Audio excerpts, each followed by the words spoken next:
Pag ba ine-embalsa mo ang mahal natin sa buhay, pwede bang manood?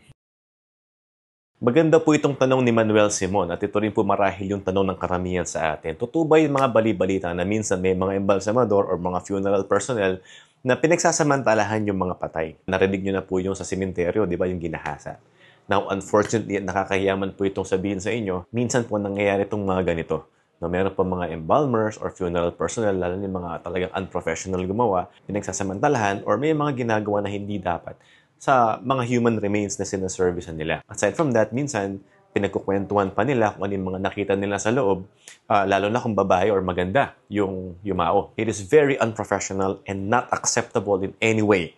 Now, para maiwasan yung mga ganitong insidente, yung ating mga embalming establishments, meron na po itong mga pinto na may bintanang maliit, kahit maliit man lang, no? Yung sa amin po, nung unang po nararanasan namin, halos half nung pintuan, salamin talaga siya, no? Para pwede pong sumilip yung mga kamag-anak kung ano nangyayari sa kanilang mahal sa buhay sa loob. Ito pong pintuan ko ngayon sa likod, na mapapansin nyo po, full siya, tinted para may privacy pa rin. Pero pag sumilip po tayo, kitang-kita natin kung anong ginagawa sa loob. Nilalagyan po ng bintana ito nang sa ganun, mamonitor natin kung anong talagang ginagawa ng embalmer or ng crew sa loob ng embalming establishment.